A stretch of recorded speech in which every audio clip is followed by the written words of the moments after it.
Can you guys hear me? Indeed. So, I'm going to try this software. It's called Mischief. Now, Jamar was talking about this during the event, but he showed it to me before the event. And basically, it's a drawing software that has an infinite canvas. This is cool already. I'm already excited. Skip that. Let's see what the default pencil feels like. Oh, that feels pretty good. Oh yeah, I'm down for this. I can see why people get into this. Now, I don't have any layers because I got the free version. I don't believe I can save either. Oh, I can. I just can't save PSD. Oh, but look, it's not going to let me. Uh, wait, what is this about? Save as. Yeah, see, it won't let me save as a JPEG. So that's how they get. That's how they get you. But the joke. Wait, what happened? The joke's on them. Oh, okay, the pen pressure wasn't working in the first one. Now it is. But the joke is on them because I can always screenshot. Oh, sorry. Yeah, mischief. But I will buy it if it's good. It's only $25 too. What else do they got going here? What is cool? This is undo redo, I'm assuming. Let's find out. Yep, makes sense. But Control Z is that. See if Control Y works for redo. No? Let's see what redo is. Control Shift Z. Okay. Eraser. So this is like a demo of how I like explore kind of. I'm gonna do a real painting for you guys though. I just wanted to jump into Mischief just to see how it works. I'm gonna do a demos. What is this about? This is just a pencil tool. I see. And then these are all the things I can use. This is the color. Well, it said full color was for the purchased one. This is color. Did I not read it right? All right. Well, shit. I like the minimalist of it too. I like how there's not a lot to it. I love when software do that. Oh, this is great. Oh my gosh. I like this one. I like this the way this pen feels or this paintbrush feels. Oh, whoa. Okay. All right. Where we'll break it or make it. What the fuck? Hold on. Let's see. Flip horizontally. So they have these as defaults. Good job. Oh man, they can't let me change my hotkeys. Wait. Shortcut keys. There you go. It won't let me change it though. That could be a purchase thing.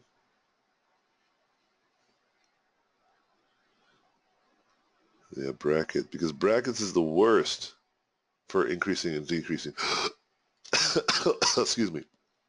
I swallowed my spit. They know. They know that it's the worst. So they put X and C. All right. What else is there? What else have they got? Oh, dude, I can get used to X and C. X and C is my jam. I'm okay with X and C.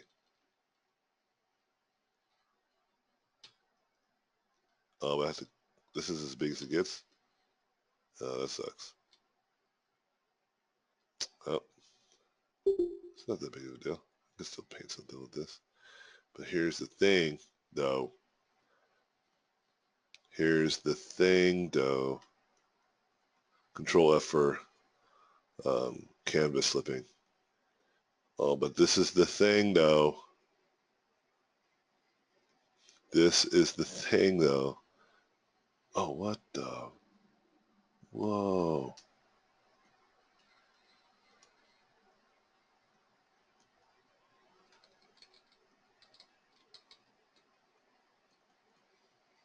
I'll show you just a second. You can go in.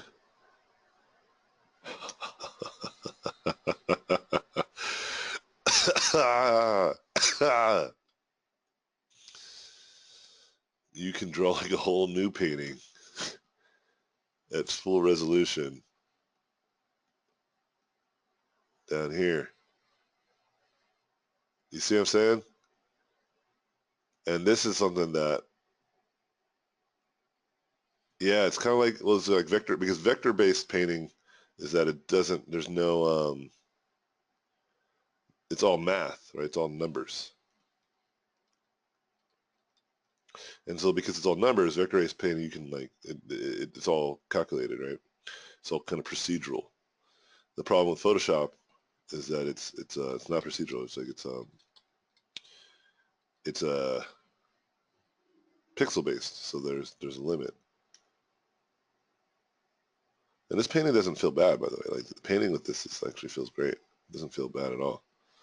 It's just like there's some few things that I can't get used to, which is the small brush size. I mean, I can get used to, but that's the things I have to get used to. X and C, I can get used to those. It's kind of carpal tunnel placement. R and T is better, I think. That's where I have mine. And to solve the brush size problem, I just realized what I can do is just zoom out. And now I have a big brush. But here's the thing, I can see, what? That's so cool. You know how cool that is? Like, you could paint like a painting like this and then zoom in and just like have like, just like endlessly go in, you know?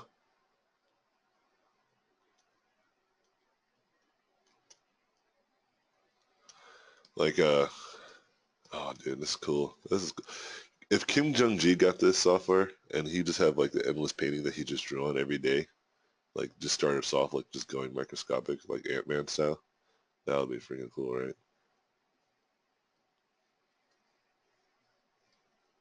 So imagine like if I drew like like a planet, right? Whatever that may look like.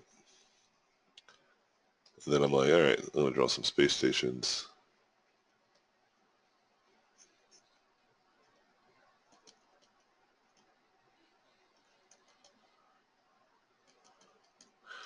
And then I can go into the space station and draw, little spaceships.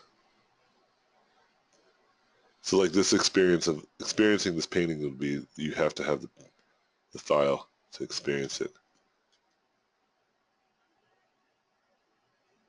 You'd have to have mischief to be able to experience this painting.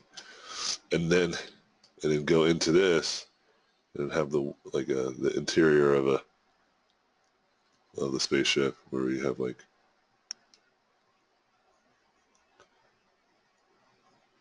where we'd have like the cockpit, like some spaceships here, like smaller spaceships about to fly out of this big spaceship.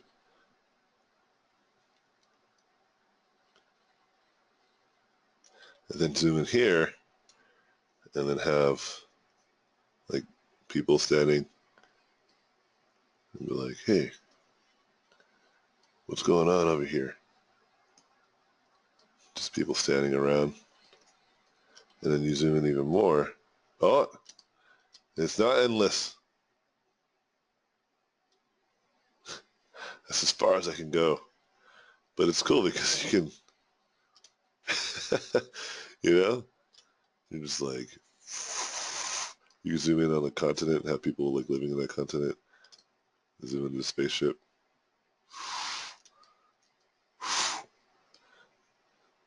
Yeah, that's cool. I think I'm gonna do a painting like that or a drawing where it starts off really far. How far can I go out? That's another question. Oh my god. I lost my drawing. Oh no. Alright. That's enough of that. This is awesome. I'm gonna totally invest some time in that. Let's get back to Photoshop. Any software that does not let you change its hotkeys is, I feel like, stupid. Come on. Like, that's like, get your act together. Like, I get you have your standards of what you think the hotkeys are, but like, allow me to change them, dude. Come on. That is like, that is like one of the biggest reasons why I don't use Sketchbook Pro, because it won't let you change the hotkeys. Now, Mischief, they're a small studio, I'm assuming. They're a small company making this. They just started. So I'm going to give them some time to correct their ways. Perhaps the purchase version allows you to do it. I have to look into it. But Autodesk, you have no excuses. You're Autodesk. You have other software that allows you Just change your hotkeys. It's just like no brainer. Like don't think that everybody wants to work the way that you think is the best. I don't understand it. Like if Photoshop wouldn't let me change brackets, then I'd paint literally 10% slower than I paint right now. Or I'll start learning how to paint left-handed. Anyway, you guys have any questions? I'm gonna paint for the next 15 minutes or draw and paint. So please ask away. I have one. Everybody. How do you go about developing your own style? Like, Sure. I have an answer if for that. I'm sorry, say the last part.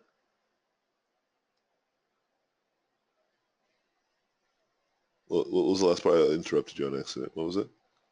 Or was there any other part after that?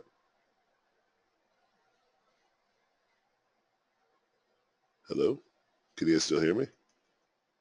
hello? Yeah, hi. I was muted. Sorry. Say your question all the way again. I'm sorry, I interrupted you halfway through. So how do you develop your own style? And then if you have a style, and it could be bad, but is that okay because it's your style, or is there something wrong with it? I think bad style is relative. Yeah. So it depends on what you think is bad. If you think it's bad, then it's bad. Yeah. But if other people think it's good and it's bad, you think it's bad, then I mean, it doesn't matter. Um, you still think it's bad. Mm. But if you think it's bad and everybody else thinks it's bad, then change it, right? So the question then that I would say is, or to answer the first question, it's really easy actually to establish a style. You just got to look at a lot of different artwork. Okay. Yeah. You got to, or better than that, you got to look at a lot of different influences. Understand? Yeah. Because if you only look at apples and oranges, you're going to draw only apples and oranges and variations of apples and oranges. Does that make sense? Yeah. But if you draw apples and oranges and pears and pineapples, then the variations of fruit salads you can make has grown exponentially, hasn't it? Mm. You know? Yeah. And so for instance, there was a time where I only can draw like Charlie Wan or Ryan Meinerding because that's the only people I would look at. Yeah. You get it? Yeah. And then once I realized that, because like if they didn't paint metal, I couldn't paint metal. I didn't know how to do it. So I started looking at all kinds of influences. I can literally name hundreds off the top of my head, right?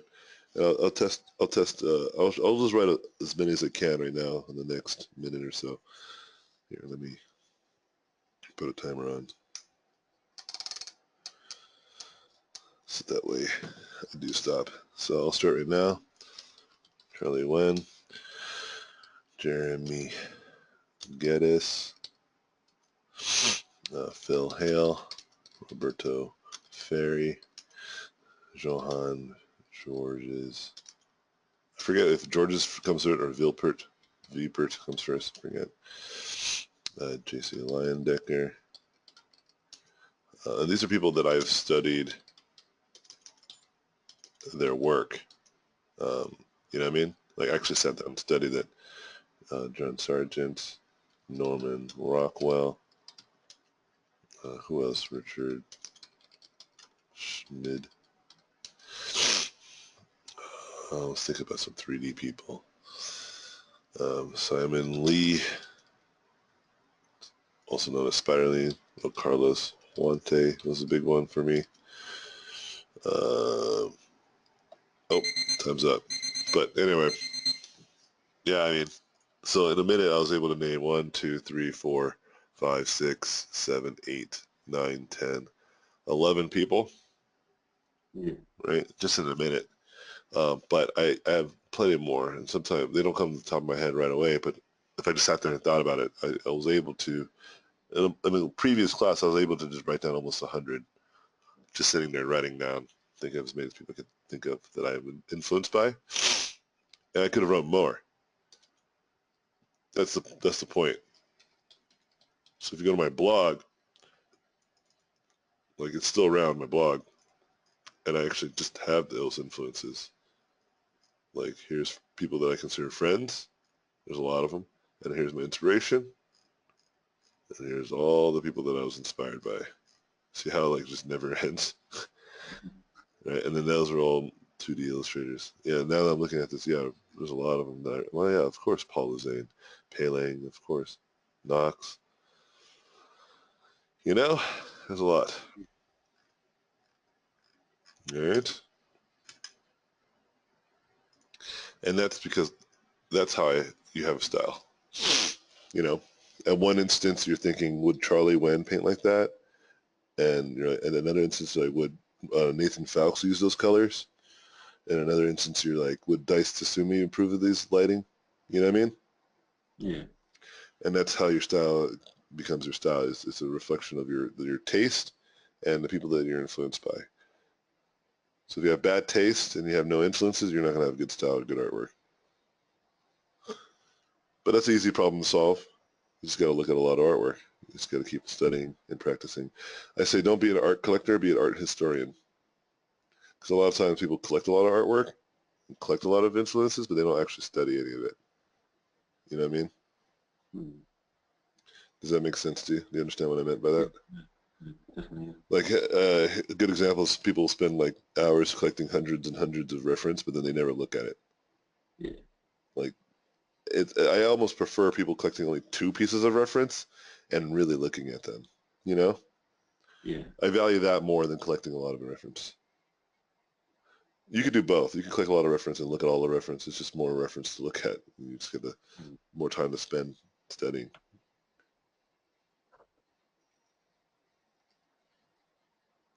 Yeah, the event got me really inspired to do a comic book and to do more line art inspired artwork.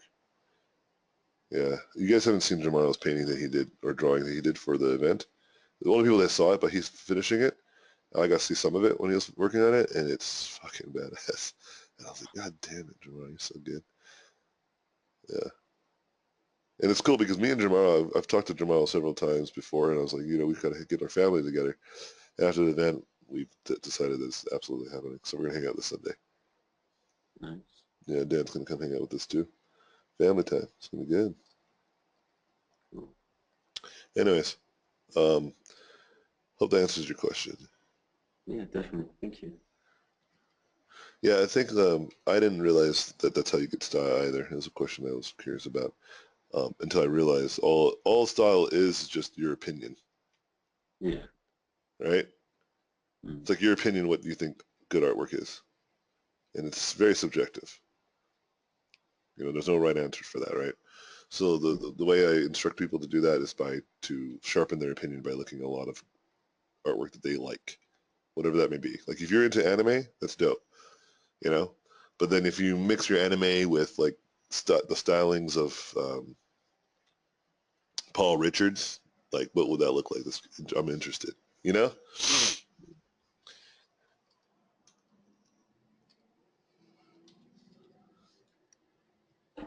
Any other questions?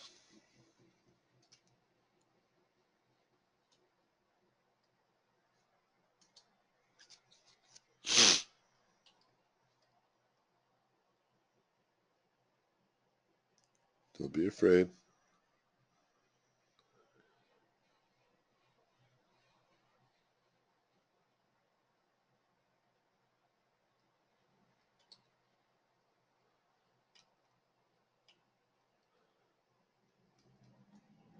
I used to paint and draw like this all the time because I didn't have good control of my shapes, but I feel like it's time to bring the style back because it's a lot more valued in terms of what I can get out of it.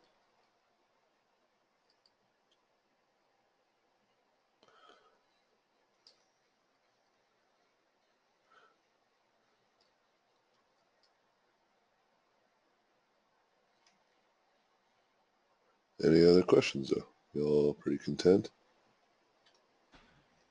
You said you had a character concept club, right, with your friends back when you were in college? Yes, I was just sir. wondering what kind of stuff you guys did. Do you guys challenge each other or just work on your own stuff? Like, what kind of stuff do you guys do together?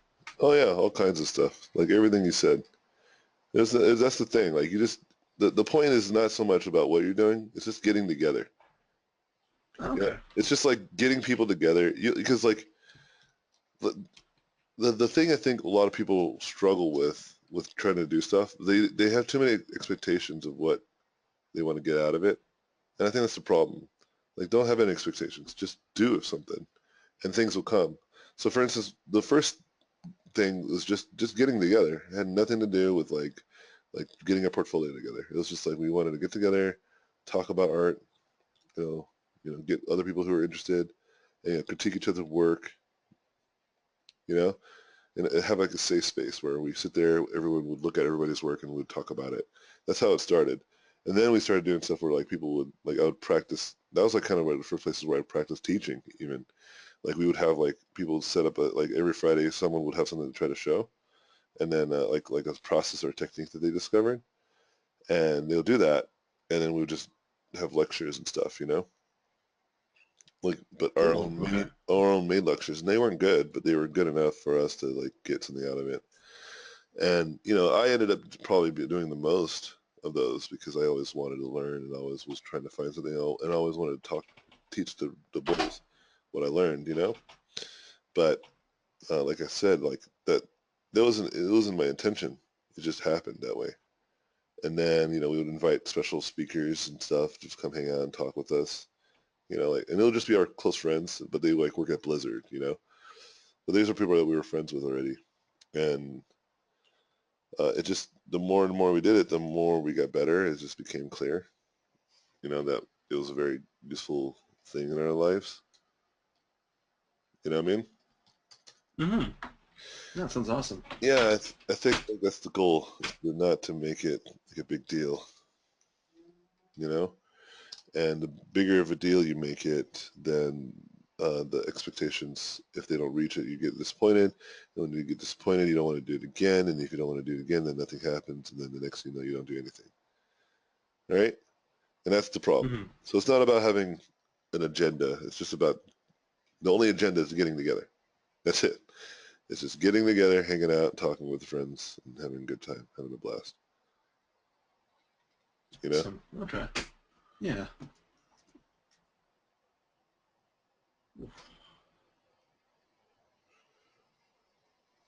Good question.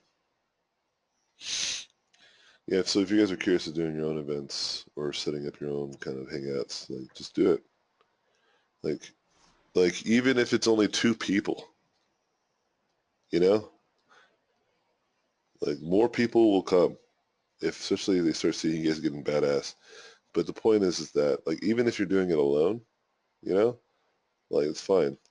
Luckily for me, I never did. I always had somebody that was a good friend of mine that was like, yeah, let's do it, you know. But at that point, it wasn't about doing an event. It was just hanging out with Kaylin or Edgar, you know, like my close friends.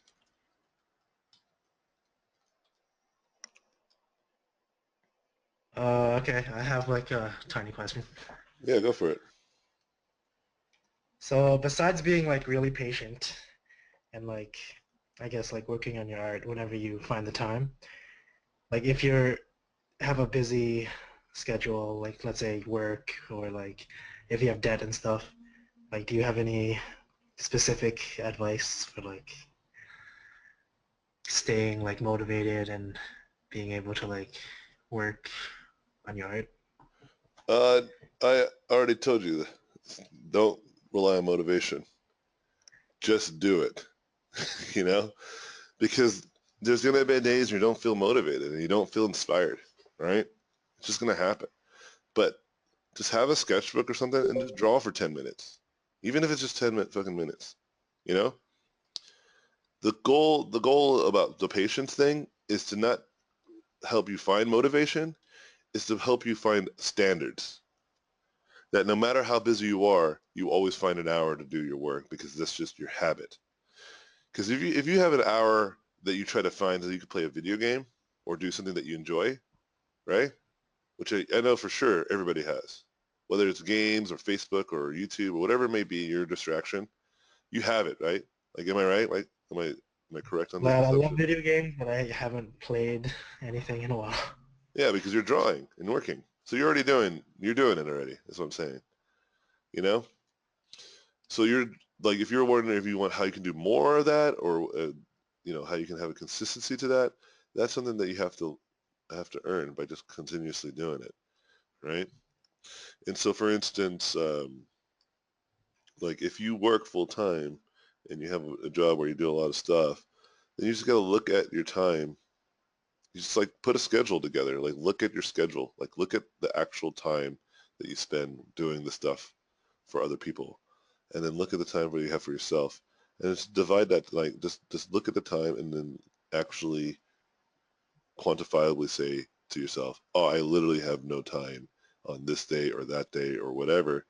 But to say that you have no time at all, or to say that where do you find the time? You find out time by looking at it. Like do this. Like when you're done with the class right now, like just write down every day, every hour, the best to your knowledge, and be completely honest with yourself. Like when you think you usually wake up, what you do once you wake up, just start charting your life like a little bit, just for 1 week, Monday to Sunday. Yeah. Mm. And be completely honest with yourself, because you can lie to yourself and you can lie to me or you can lie to your friends, but you're not helping yourself if you lie specifically to yourself. Just be completely honest, because no one's judging you at that point, only you, right? So you can say, yeah, I wake up, I check Facebook usually probably for 30 minutes, 15 minutes, or an hour, or I watch videos for an hour, whatever it may be. Just like put it down, like what you actually do. Do you wake up and you're ready to go and you're already active and doing 100% of the stuff that you want to do? Probably not. I don't even do that, you know? Mm-hmm. And then once you see that, then you'll say, look, I have literally 5 hours on this day, that I can totally commit to art, you know? Yeah. But then and when that happens, then you become reasonable to say, but I'm not going to commit all those 5 hours to art. I'm going to just take one of those hours and commit it to art. Remember, baby steps. Because if you do baby steps, then it's sustainable. Because if you completely go like balls to the wall, P90X art style, you're going to drop off just as fast as you got onto it, because you're going to burn yourself out. You're going to overwork yourself. Mm-hmm. So you just say, okay, I totally got 5 hours on this day. I'm going to take one of those hours to just study. Maybe anatomy, maybe lighting, maybe something that you feel you want to improve upon, you know? Mm-hmm. And then you do this thing again. You just look at your list again and see how much time you have now. And maybe you don't have those 5 hours anymore. Maybe you only have 3 hours. But then you say, okay, now I'm going to add half an hour or maybe an hour to that day again. So now I have 2 hours, right? Or you could do something like, okay, I have 2 hours that day. I'm going to do 1 hour like my own self-reflection. And then I'm going to do 1 hour where I go like to a concept club that I say, or I do a Google Hangout with my friend. Do something fun. But I'm going to be painting, so it's going to be fun and it's going to be progression, right? Yep. But the point is that to be realistic, and at the same time, just find reasons to draw, not don't find reasons not to draw, right? And if you're worried about your time and your schedule, the best way to be genuinely objective about that is really look at your time and schedule.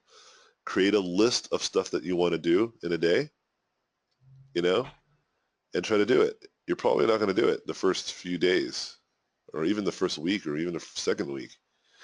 But eventually you're going to start to see what you actually do in a day and how much work you can actually get done. Yeah? Mm-hmm. But Okay. but that's the problem right now. You're just oblivious to that. You don't know 100%. That's why you're like worried about failing. But you're going to fail anyway, right? That's like the whole moral of the story of the workshop, right? Failure is just inevitable. The fear of failure is actually naive, you know? Like failure is like absolutely going to happen. There's no doubt about it, right? There was a great quote from a Rocky movie that I saw where Rocky was talking to his son, and his son kept on blaming the world for all his problems. And then Rocky basically shuts him up with this great quote, and it's like you find the same quote in like all these motivational speaking like videos where Rocky says it's not about how hard you fight back, because life's going to punch you hard. It's going to keep you punching you, keep you down, no matter what you do. It's going to keep knocking you down, keep knocking you down. So it's not about how hard you fight back, because you're always going to lose. It's about how you can take those hits, no matter how hard they hit you, no matter how hard you fall to the ground, and get back up and keep moving forward. That's what life's about. That's how winning is done. You know, that's like kind of the quote. I'm paraphrasing, of course, but that's true. Because even at the most successful point of your career, life will still find a way to fuck you over, right? You understand that, right? So you wanna put all your talent points into things that are stuff like patience and resilience, things that are reliable, not stuff like motivation and inspiration, kind of like what I was talking about, right? And speaking of which, I just started following James Gunn. He's the director of the here, let me close these. He's the director of the Guardians of the Galaxy and some other great films, but that one is the one that he got the biggest. And he said something. Will shared it, and I might have to go to Will's to find it because I don't see it right away.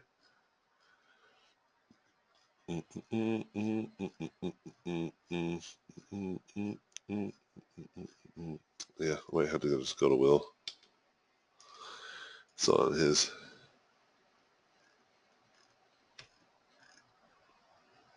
Yeah, here you go. So there's this great quote. Is this it? Boy. How do I see that quote without...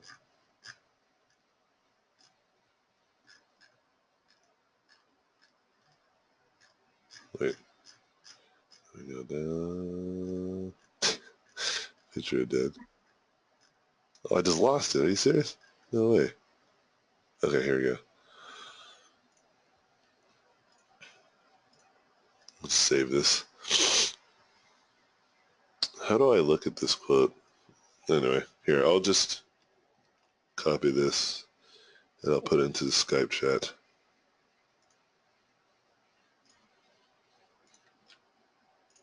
So you guys can go ahead and read this. But this was from James Gunn. This is on September 3rd.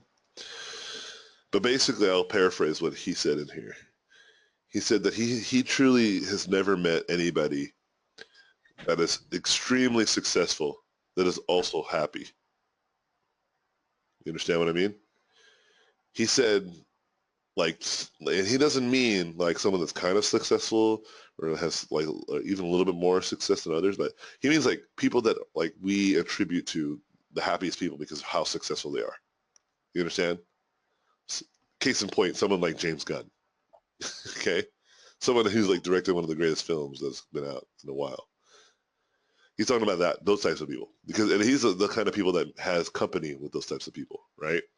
The people like that are megastars, rock stars, people that we assume are happy. And he made a great point about how it just doesn't happen. You know, you don't really meet. He said he's actually met people that are not as successful that are super happy, very content with their life.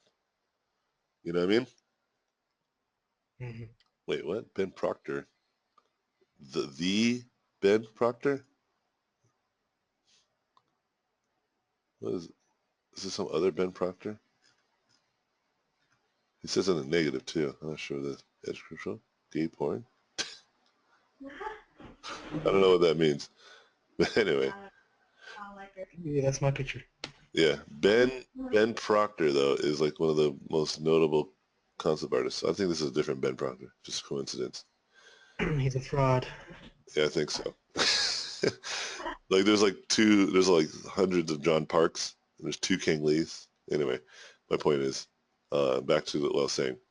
So getting to what I'm saying is that, you know, he's basically saying like, yeah, he met people that are just moderately successful and much happier than the most successful people. And he was trying to make a point of like, look, you know, don't worry about that stuff. Worry about other things. You know, find balance, both mentally and physically, right? Because that's actually more important, and that's really where happiness comes from. And so that's kind of going back to what I'm trying to say to you, Jason, is that, you know, just find that balance of like work and play, like, and you want to be able to be happy with what you're doing. And if you're not happy right today, like today, whatever you're up to and you're not happy, then you got to make a change, right? And whatever that change is, really consider what it looks like and how that feels and why you're doing it. Because even if it's not the right change for you today, like maybe you do it and you realize, oh shit, my life sucks, like worse.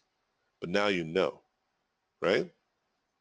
Yeah. Like now you know. Remember the analogy that I made about the doors? You've opened a door that you know you shouldn't go through. You know that, and that makes you that much more wiser than the other person that's about to come up next that doesn't know what's behind that door. And the difference between you and them now is that you know what's behind that door, and they don't. And sometimes people are too afraid of even opening the door to find out what's behind it, right? And then they just Mhm. stay static, and they stay still, and they always wonder, what's behind that door? What's behind that door? And you're telling them, oh, dude, rattlesnakes. And how do you know? Well, I've done it, and it sucked. I got bit by 12 of them. I don't know how I survived, but I got bit by them. I'm still here. So don't go through that door. That's pretty much me, right? Like I'm telling you, like a lot of the doors that you shouldn't go through, because I genuinely know that there's rattlesnakes behind them. But at the same time, I want you to make your own mistakes. I want you to fail on your own. So yeah, whatever you decide to do, expect that failure, expect that it's hard, and expect that success is not the answer either. Just try to start figuring out what you want to do, like truly what you want to do, you know? And then, as silly as it may sound, like trust that you can still find a way to make a career out of it, you know? Mm. All right. Yeah, see you later, Dennis. Get your car figured out. It's all right. This is all recorded anyway. So just get the tail end of it later. Um, you know, like a good example, I can like point it out too. Trisha like let me in on some really personal information, and I'm not going to relay that information to you guys because it's personal. But she felt really, self-conscious about it, and she was afraid to tell anybody about it because she was ashamed of these things. And she told me them, and I'm like, they're not that bad. You're fine, you know. And I can see in her eyes, she like let off like a lot of like weight, you know, and that's powerful. Like to be able to know that your worst nightmares and things that you think people will be upset about isn't that big of a deal. And most of the times they aren't. They really aren't, you know. And sometimes they are. Sometimes they're tremendously terrible, and people still find ways to get out of them. Case in point, Monica Lewinsky. Do you guys remember Monica Lewinsky, or do you know of Monica Lewinsky? I'll just keep it short. She basically sucked the president's dick. President Clinton, she sucked it on that cob, and everybody found out about it, and her reputation was ruined for decades. For decades, okay? Mm. Like she was known as the person that basically got one of the best presidents impeached because, for one, um, because for one she was in love with him, and two, it's not entirely her fault. It's two-edged, a double-edged blade. But in this case, the woman was in the blame because the man was the president, which is not fair. President Clinton, he recovered that she didn't. But here's the thing: she didn't let something like that stop her. In fact, there's a really good talk where she talked about committing suicide and she wanted to kill herself and all these terrible things, because no matter where she went, she couldn't even get jobs. She couldn't respectfully talk to people. And so she ended up becoming one of the greatest voices of cyberbullying because right when that happened, the internet was also like coming to evolution. This is unheard of. Presidents cheating on their wives and getting their wieners sucked on was nothing new. President Clinton was not the first, is what I'm trying to say. It's just that she just got it the worst because the internet also existed. You understand? So it hit her for like a freight train. But she bounced back to become one of the greatest spokespeople for this whole idea of, be careful what you say to people online because she's fighting for those people and the parents who've lost their children to cyberbullying. You know what I mean? Like, because there's some kids out there that don't have, that mental solitude. They don't understand that it's just high school, that there's more beyond high school because that is their only world, right? And unfortunately, they don't have the opportunity to understand that because people were mean enough to convince them that they should kill themselves. You know what I'm saying? Which is terrible. It sucks. It's like a nightmare for me because I have kids. I don't want them to go through that shit, right? So I'm trying to create my job as a parent is to sharpen their mental solitude so that they can understand the difference between that and real life, right? But my point is, getting back to the point, Monica Lewinsky, she's now one of the biggest voices, one of the greatest advocates of this. Now people see her as an icon. And it's because of that terrible thing that happened to her that she's able to do that. If anyone can convince me that cyberbullying is not a thing, then you can get past it. Monica Lewinsky can be that person. You know what I mean? Because she has that. It's like the things that you think are wrong with you are the things that make you strong.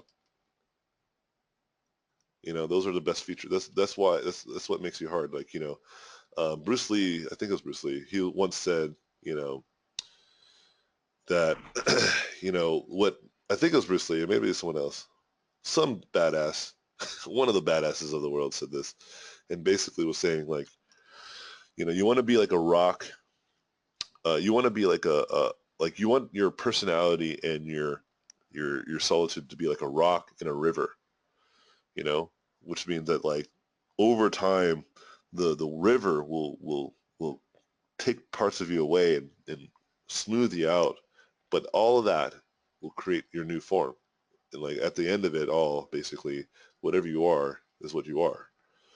And it's whatever the current cause is what makes you that strong rock, as long as you stay there, And it was basically what he or she, now I'm not sure who said this, basically what I got out of that was saying, like, the current is life and you're the rock. And you just got to stay put and just let the current gloss over you.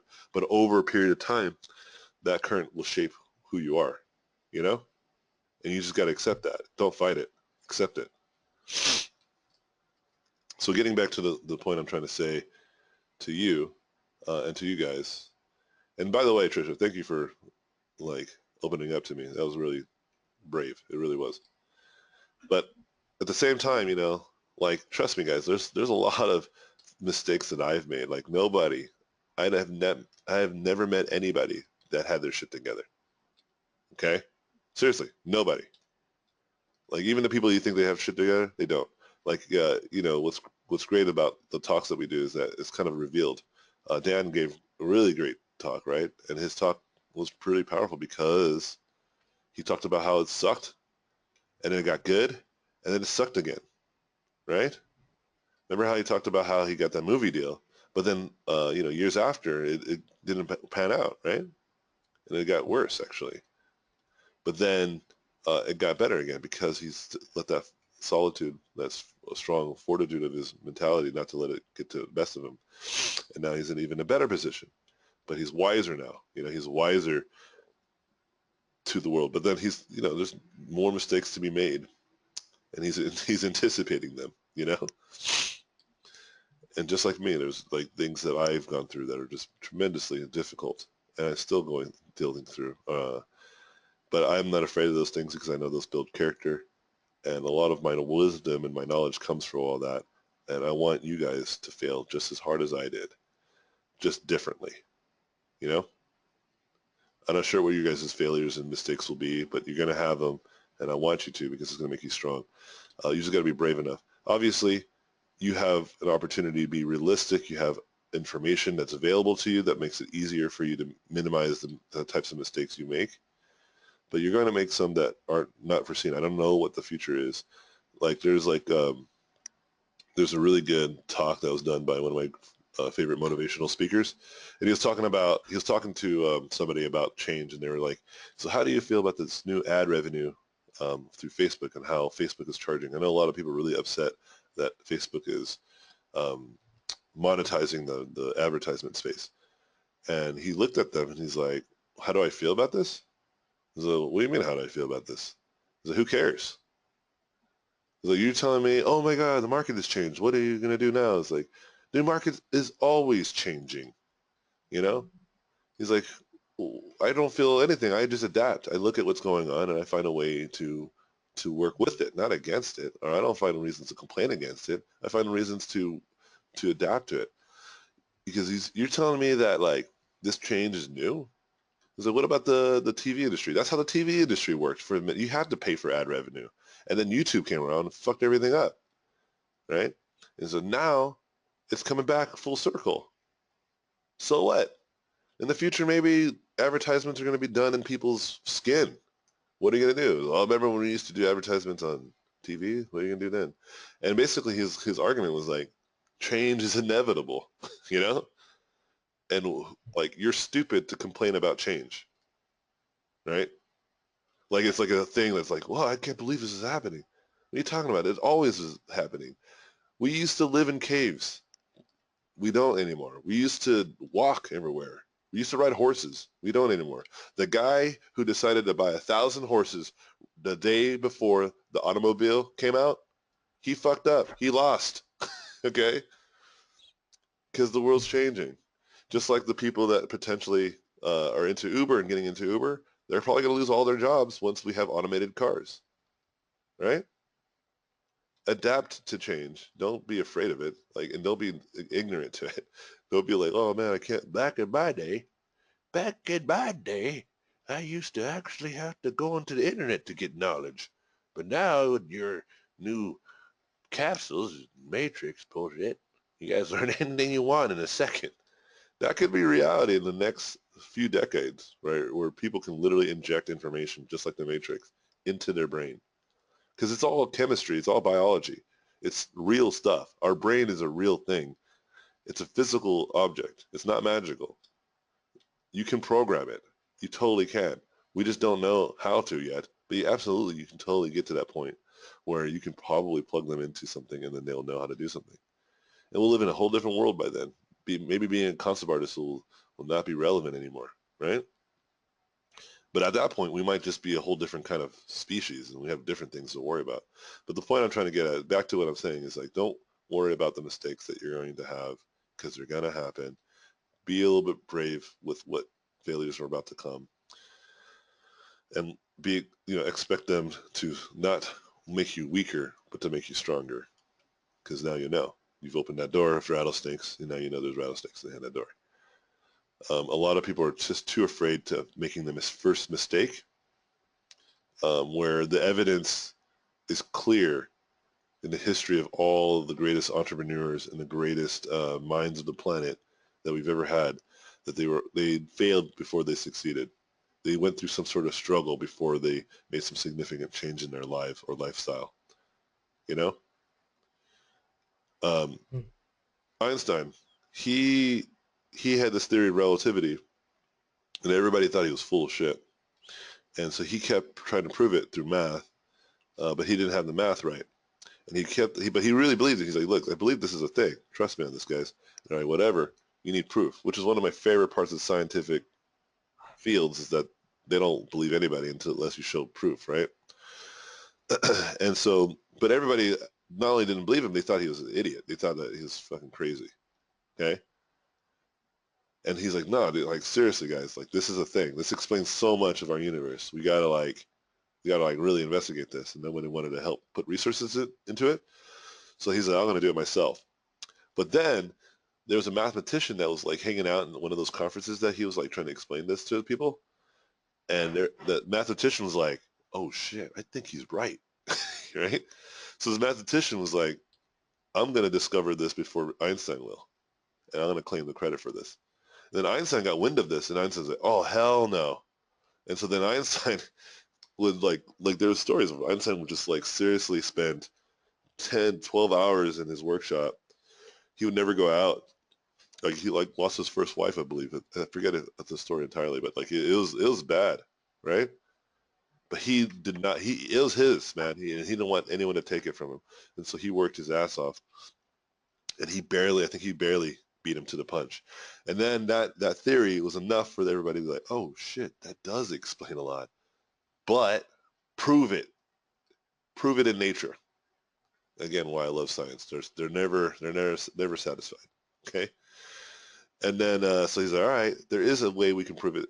It's through a solar eclipse. Okay, because there's time dilation. There's a warping of light that happens around the eclipse. And that is proof of relativity. Because of that warp, proves that some instances of the universe are on a different time space than we are, on a different instances of the universe. It explains a lot. You know, it answers a lot of paradoxes that people were confused by, right? Including the one that I sent you guys a video of earlier, right? Because of the theory of relativity, we have equations to solve that paradox, okay? So anyways, getting back to the point. Oh, that's, yeah, that's right. Like he went through some shit. He went through some shit to get that done. And he had I think, yeah, he bribed his wife to stay with him with some money. That's what it was. Something. I don't know the entire story. I just know it wasn't easy, is my point, right? And so then he had to do that. So he had to prove it. And that, too, was like a big deal. That took forever, too, right? Because he had to wait for a solar eclipse. And it took three solar eclipses. The third one, they finally got the proof. But the first one, I think the equipment didn't work. And the second one, it was a cloudy day, you know? And they're like, fuck. And the problem was that if they didn't get on this third one, Einstein might not be able to live long enough to prove his own theory. You know, that's what it came down to. Like he might not be alive to see that theory come to fruition. And luckily it did. And he was now known as one of the greatest astrophysicists, or one of the greatest physicists to man because of that discovery alone. That discovery allows us to have GPS. Do you understand that? And many other great technologies, including awful ones like the nuclear weapons, right? Do you get what I'm saying? Like, it was a big deal. But it took him almost his whole lifetime to prove it. And unfortunately, he didn't live long enough to have his other theories be proved, right?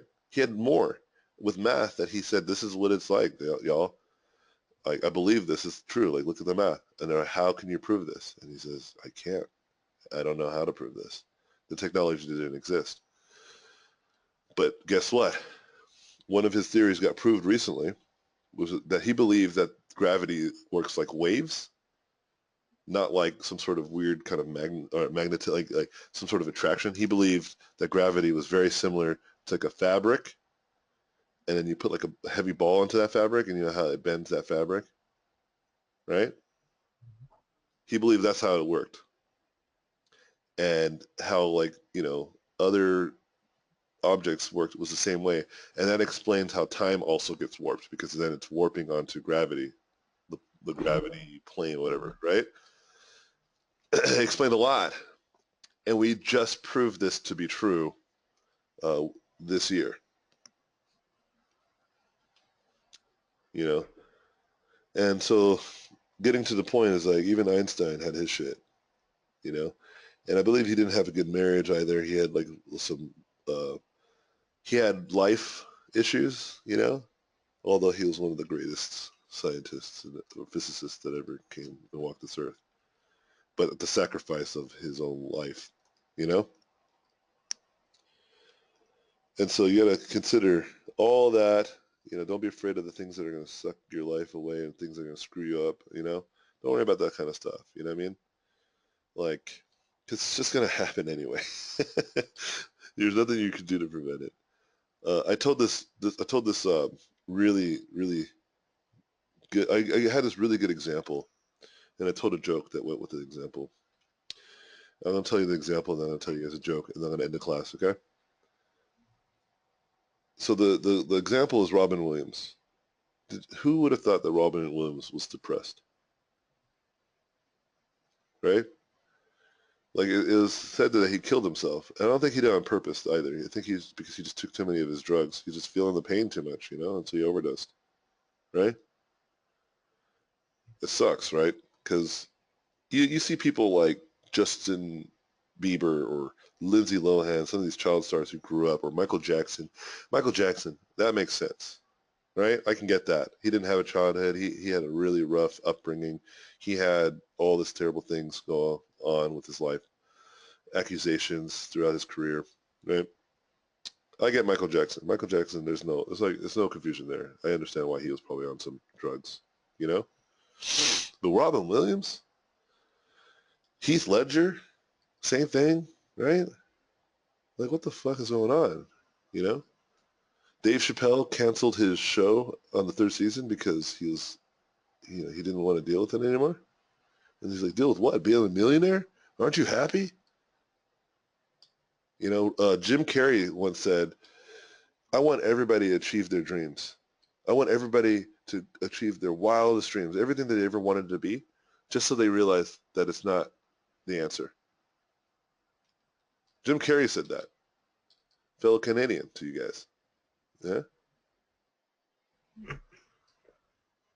And so it gets you to start to think, to realize that, media has a real strong hold on what we believe is happiness, right? And a lot of what media and school and education has dictated to be happy is that you should have more money and more success.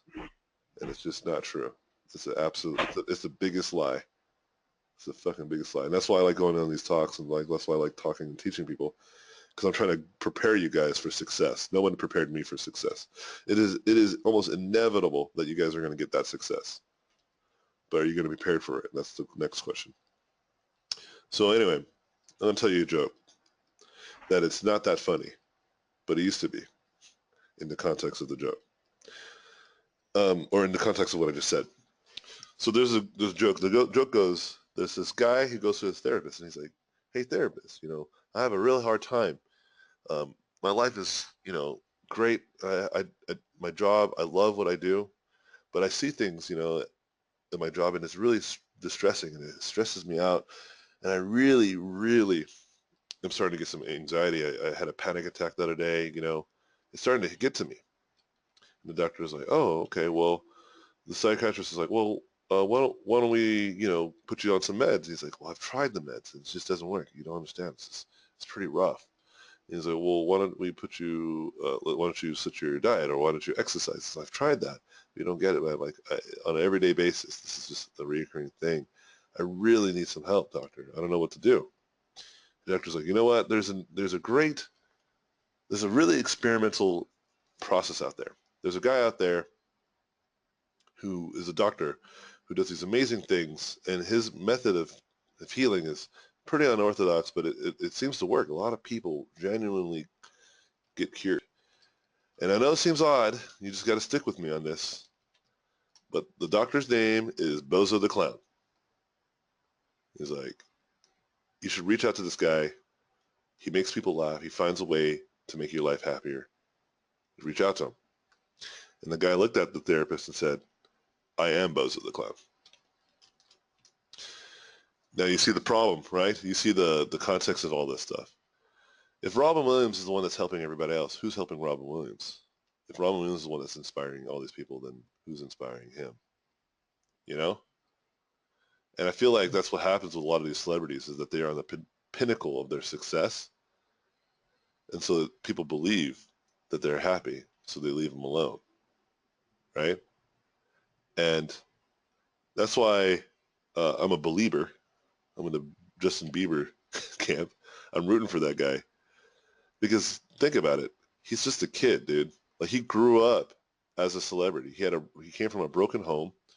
He got his fame, like, based off his actual merit and talent. He was a great musician. He was a drummer for a jazz band at the age of 6. Most people don't even know that. Like, he's an amazing musician. He just happened to be rounded up and turned into a product. And I'm rooting for him to get out of this, because he and most other child celebrities don't survive. They just don't. They just end up going crazy somehow, or freaking ruining their lives, going on drugs or some shit. Right? It's kind of sad. And it's not entirely his fault. And I'm rooting for him to get out of it, because it'll be great.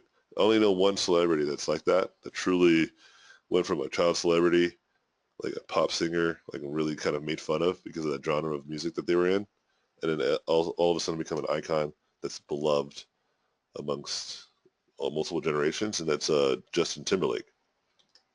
Right? I'm hoping, I'm rooting for the Biebs, because I remember I was listening to an interview, or some people were talking shit about him, and they were like, "Oh, dude, he's throwing eggs at a house." I think he was like 17 at the time when he did this. He was egging people's houses when he was 17, and people were like making a big deal out of it, right? And I was thinking, When I was 17, I broke into somebody's house. You know what I mean? When I was a kid, dude, I did some stupid shit. Throwing eggs at someone's house was like, that was like standard teenage shenanigans. You know what I mean? And then most of you guys might, if you really think about it, like you might have done some crazy stuff too when you were a teenager. If not, that's fine, no big deal. But like I lived in Barstow, like you either there was nothing to do, so we broke into like when I was I think I was 16 actually. There was this abandoned house and we broke into it just to see what was inside of it. There was nobody in there. We didn't like break into someone's actual home, but like it was just abandoned and we just went in there. We broke the window and jumped in and it was like oh my god we're doing something crazy. But it was just trespassing on like this old abandoned house. It wasn't anything crazy. And when we got in, it wasn't like we were the first ones there too. There was graffiti everywhere. It was a trip. But anyway, my point is that like when people are flipping out all these silly little things that he does, it's just like it's fucking stupid.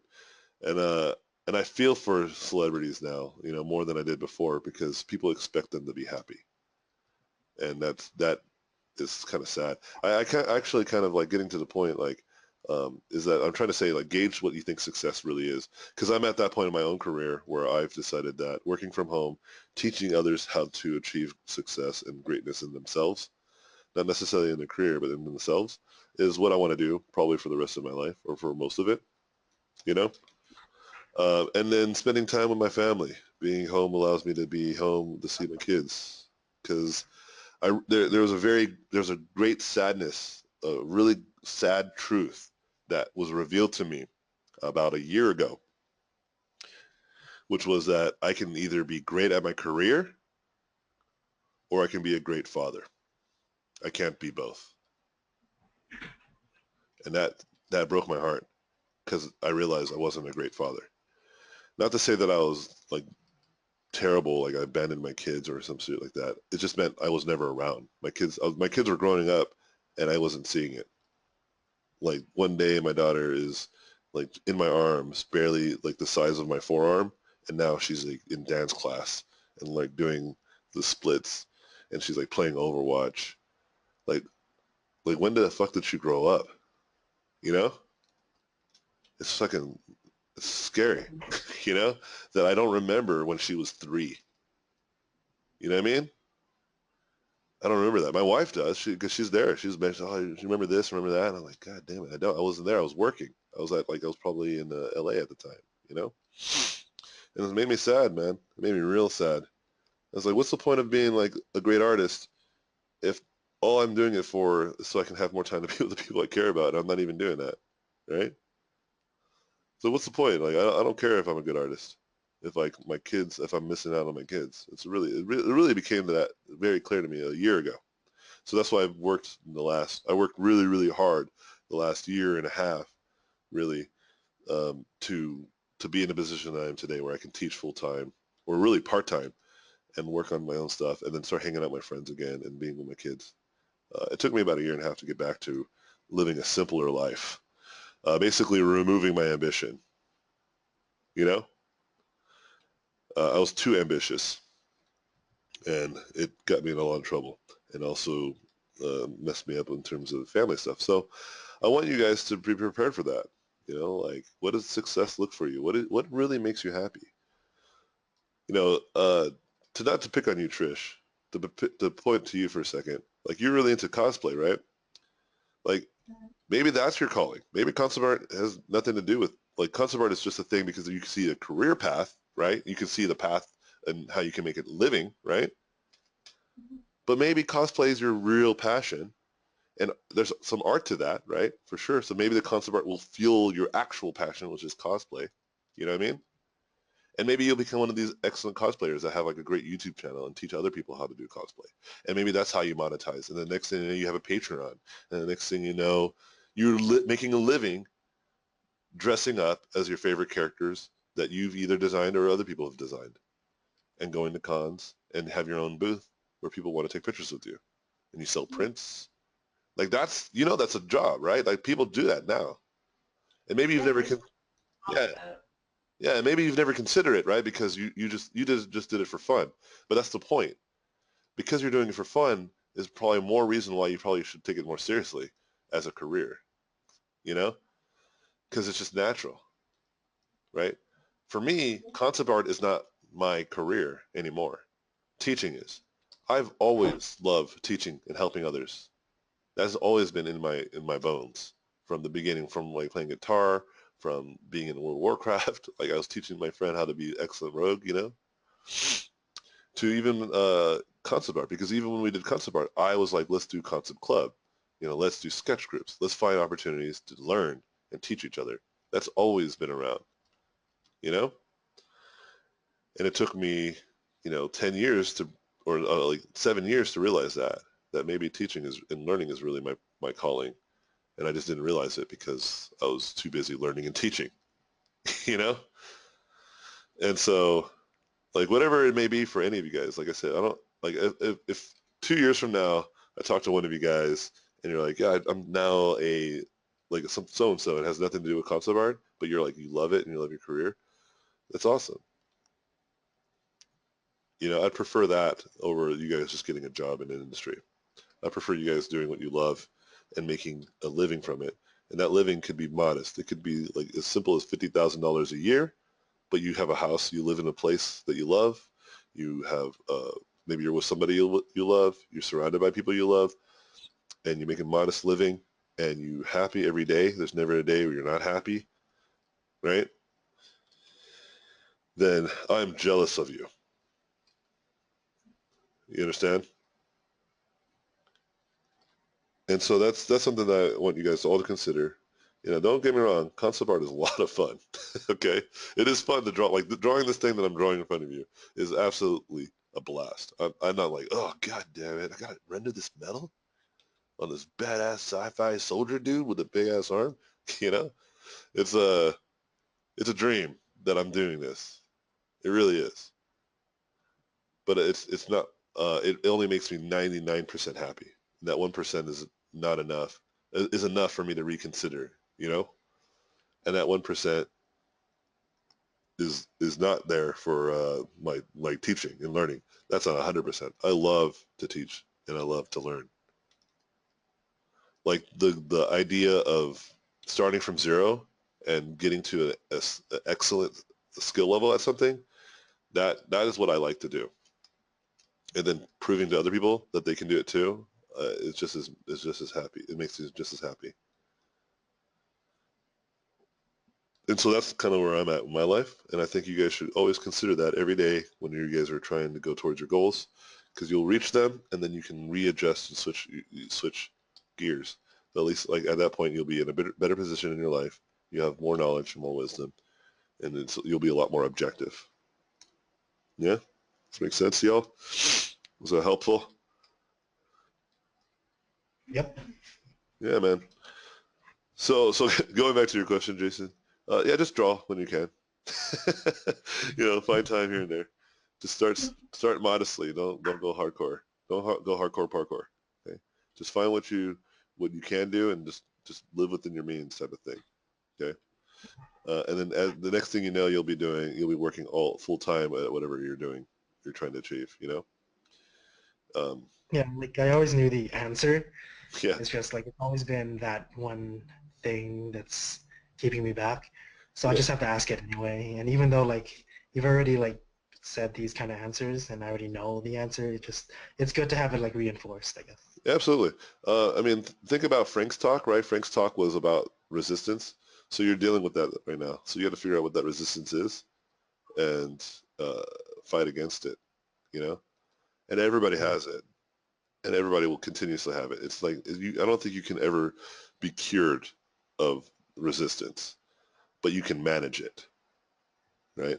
And I think, just like in G.I. Joe, knowing is half the battle, right? So anyway, that's it. Thanks again, guys, for hanging out with me. Thanks for taking the class. This is not the last class in general, but I'm very proud of you guys' progress. This Friday will probably be another short critique day. Excuse me. It might be another short critique day, but, you know, well, it'll be accompanied by a Q&A slash demo.